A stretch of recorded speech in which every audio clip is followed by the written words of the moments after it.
The text glowed in the darkness of his bedroom. I don't know how much longer I can keep doing this alone.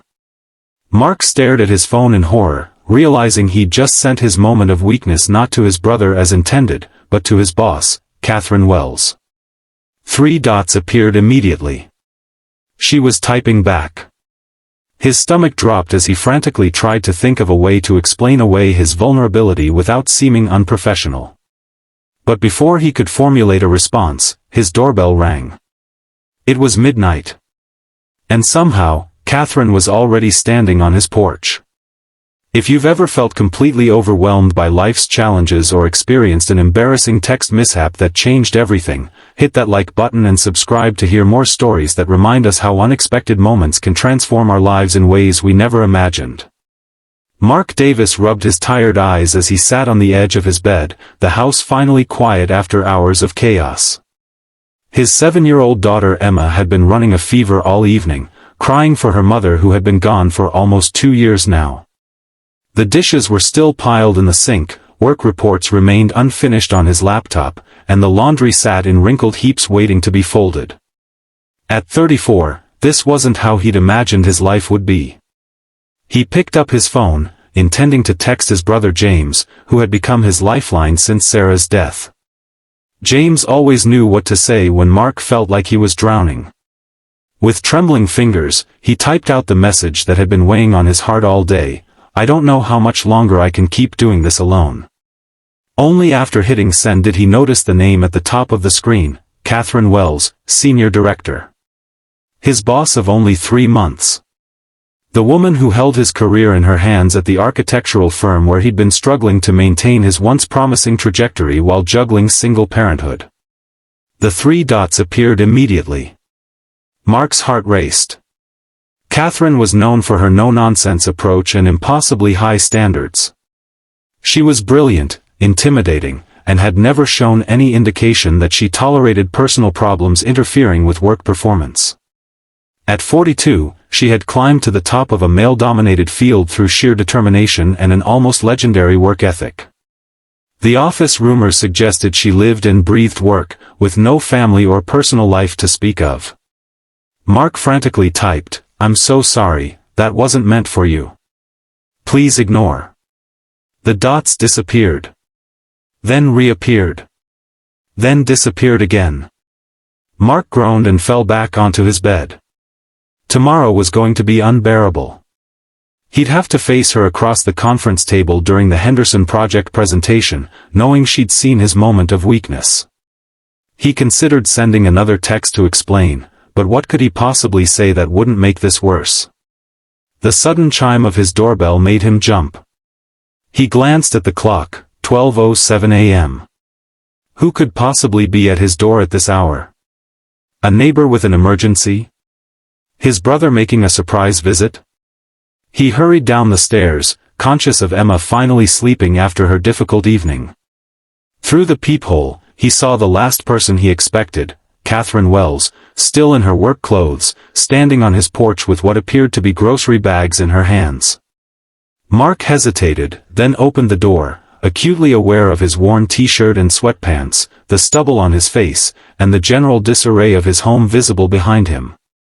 "Catherine? What are you? How did you even know where I live?" She stood straight-backed and composed, as always, but something in her expression seemed different from the stern professional he knew from the office. "HR files," she said simply. "May I come in? I brought soup. And medicine. And wine. I wasn't sure which you needed more." Mark stepped aside, too stunned to do anything but let her in. As she walked past him, he caught the scent of her perfume, something subtle and expensive that seemed out of place in his modest home with its scattered toys and unfolded laundry. "I'm sorry about the mess," he said automatically, hurriedly gathering Emma's stuffed animals from the couch to make room for Catherine to sit. "Don't apologize," she said, setting the bags on the coffee table. "I received your text and..." She paused, seeming to choose her words carefully. "I recognized something in it that I couldn't ignore." Mark ran a hand through his hair. "It was meant for my brother. I'm really sorry. I would never burden you with my personal problems. Catherine's expression softened slightly. Is your daughter ill? I noticed you seemed distracted during yesterday's meeting, and you left early today. Emma has a fever. She's finally asleep now, but it's been a rough night. He hesitated, then added, she misses her mom the most when she's sick. Catherine nodded, then began unpacking the bags she'd brought. Homemade chicken soup in a container. Children's fever reducer. A bottle of red wine. Tea. Crackers. It was such an unexpectedly thoughtful collection that Mark found himself speechless. My mother always said chicken soup was medicinal, Catherine explained, not meeting his eyes. And I thought you might need the wine after she falls asleep. This is incredibly kind of you, Mark said, still trying to reconcile this version of Catherine with the formidable boss he knew. But you really didn't have to come all this way. Especially at midnight. Catherine finally looked at him directly, and for the first time, he noticed the faint shadows under her eyes, carefully concealed with makeup but visible in the soft lighting of his living room. I know what it's like, she said quietly. To feel like you can't keep going. To be alone when it feels like the weight is too much. Before Mark could respond, a small voice called from upstairs. Daddy? My head hurts. I'll be right there, sweetheart, he called back, then turned to Catherine. I should go check on her. Of course, Catherine said, already gathering her purse. I'll leave these things for you, Anne. Would you like to meet her? Mark surprised himself with the question. She might like the soup when she's feeling better. Catherine hesitated, then nodded. If you're sure I won't frighten her, appearing in your home in the middle of the night. Mark led the way upstairs to Emma's room, decorated with stars and moons that glowed softly in the darkness. His daughter sat up in bed, her blonde hair tangled around her flushed face, clutching her favorite stuffed elephant. Hey, Emma Bear, Mark said gently, sitting on the edge of her bed and feeling her forehead. Still warm. This is Ms. Catherine. She works with Daddy and brought you some soup for when you're feeling better. Emma regarded Catherine with curious eyes. Are you Daddy's friend? Catherine stepped forward, her usual commanding presence softened as she addressed the child. I am. And I heard you weren't feeling well, so I wanted to bring you something special. Emma's eyes widened. In the middle of the night? Daddy says only emergencies happen in the middle of the night. Catherine smiled, a genuine smile that transformed her face. Sometimes friendship is an emergency too. Mark watched in amazement as his normally shy daughter extended her elephant toward Catherine. This is Ellie.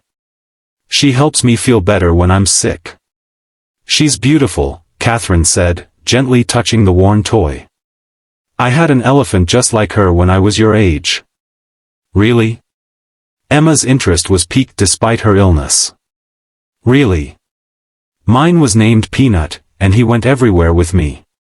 Catherine sat carefully on the other side of Emma's bed. Would you like to hear a story about him? Emma nodded eagerly, and Mark watched as his intimidating boss began weaving a tale about a little girl and her elephant who went on adventures together, fighting off fevers that were really fire-breathing dragons in disguise. Emma's eyes grew heavy as the story continued, and by the end, she was drifting back to sleep, her hand still clutching Catherine's finger. You're good at stories, Emma murmured as she fell asleep. Almost as good as Daddy. That's high praise, Catherine whispered, carefully extracting her finger from Emma's grip. She's beautiful, Mark. Thank you, he said, adjusting Emma's blankets before they quietly left the room. She's everything to me. Back downstairs, an awkward silence fell between them, the professional boundary between boss and employee temporarily blurred by the intimacy of the midnight visit. I should go, Catherine said, reaching for her coat. You both need rest. Wait, Mark said. At least let me thank you properly. Would you like some of that wine you brought? I could use a glass myself. Catherine hesitated, then nodded. Just one. Then I really should go.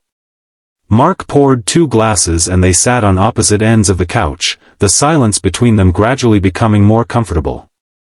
How long has it been? Catherine finally asked. Since your wife. 20 months and 17 days, Mark answered without hesitation. Car accident. She was coming home from a teacher conference.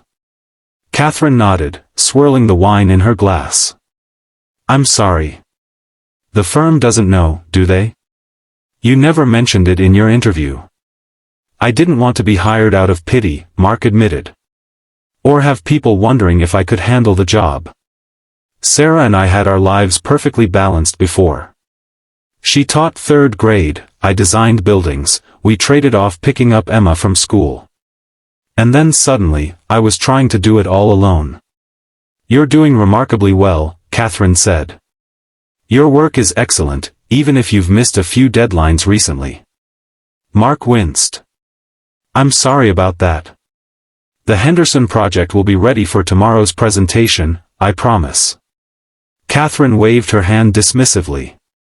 The Henderson project can wait another day. I'll reschedule the meeting. You don't have to do that. I know I don't have to. She took a sip of wine. I want to. Mark studied her, seeing beyond the polished exterior for the first time. Can I ask you something personal? She raised an eyebrow but nodded. Why did my text bring you here tonight? The real reason. Catherine was quiet for so long that Mark thought she might not answer. When she finally spoke, her voice was softer than he'd ever heard it. 8 years ago, I was where you are now. Not exactly, but close enough. She set her wine glass down. My sister died unexpectedly. Cancer. She left behind twin boys, just 4 years old. Her husband had left years before, and there was no one else. So I became their guardian overnight. You're raising your nephews? Mark was stunned. Catherine had never mentioned family, never displayed photos, never left early for school events. I was, she corrected gently. They're in college now.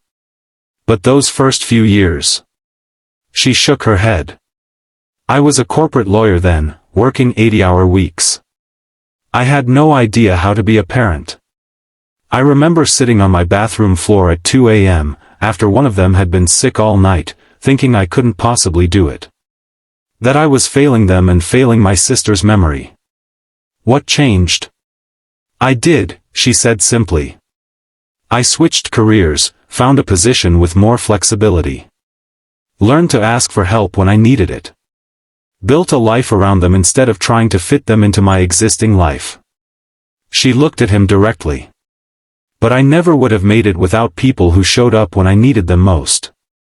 Sometimes in the middle of the night. Mark felt something shift between them, a connection forming that transcended their professional relationship. Thank you for showing up, he said quietly. I've been trying so hard to keep it all together, to not let anyone see how much I'm struggling. I know, Catherine said. I recognize the signs because I lived them. The immaculate appearance at work while you're falling apart at home. The determination to never ask for help. The fear that if anyone knew how close to the edge you were, they'd think less of you. Exactly, Mark whispered, feeling seen in a way he hadn't since Sarah died. The Henderson project isn't just a project for you, is it? Catherine asked suddenly. It's your chance to prove you can still do this, that you haven't lost your edge. Mark nodded, surprised by her perception. It's the kind of project I used to dream about. Before. It's still possible to have those dreams, Mark. Just differently than you imagined. She leaned forward. What if I told you there's a way to restructure your role that would give you more flexibility without sacrificing the creative work you love? I'd say it sounds too good to be true. The firm is opening a satellite office closer to the residential areas. Shorter commute, more flexible hours, focus on residential projects rather than commercial. I've been looking for someone to head the design team there. She paused. It would mean a lateral move rather than the upward trajectory you were on, but... I'd take it in a heartbeat, Mark interrupted. The commute alone is killing me. An hour each way means 2 hours I could be spending with Emma. Catherine smiled. We can discuss the details tomorrow. Or rather, later today. She glanced at her watch and stood. It's nearly 2 a.m. I should let you get some rest. Mark walked her to the door, feeling lighter than he had in months. I don't know how to thank you. For everything.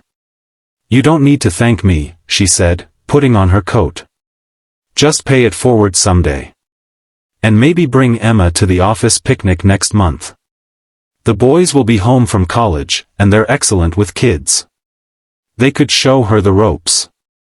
She'd love that, Mark said, suddenly realizing how isolated he'd kept his daughter in his attempt to maintain professional boundaries. At the door, Catherine turned back to him.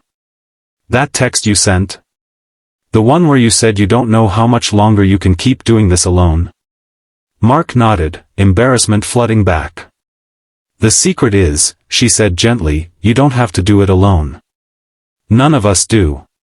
We just forget that sometimes. After she left, Mark stood at the window watching her car pull away, feeling as though something fundamental had shifted in his world. He checked on Emma, finding her sleeping peacefully, her fever finally broken. Then he went to his own room and, for the first time in 20 months and 17 days, fell into a dreamless sleep without the weight of tomorrow pressing down on him. The Henderson project presentation went brilliantly, not the next day as originally scheduled, but the following week after Mark had time to refine his designs with Catherine's guidance.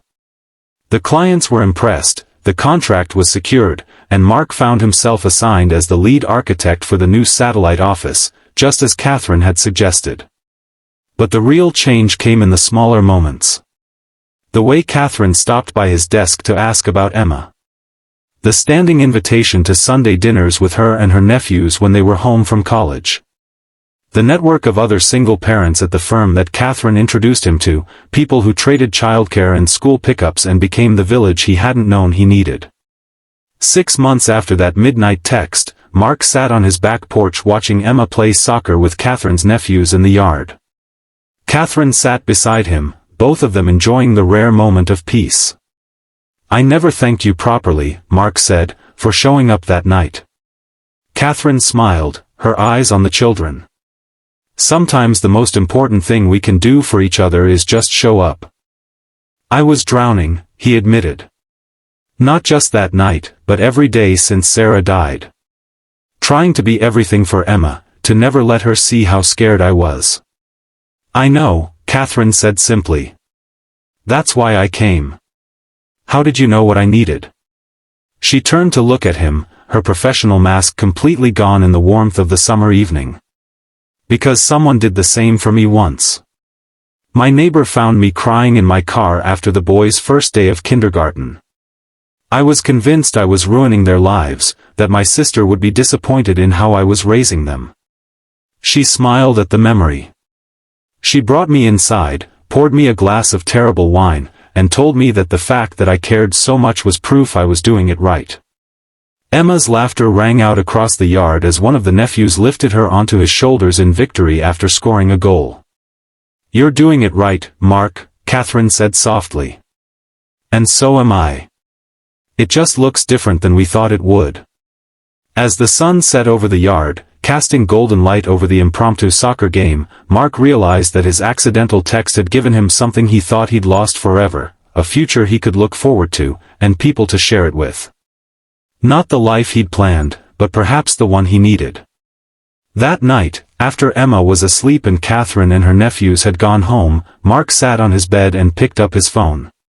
He scrolled to his text conversation with Catherine, past the professional exchanges about projects and meetings, past the casual check-ins and dinner invitations, all the way back to that first desperate message, I don't know how much longer I can keep doing this alone.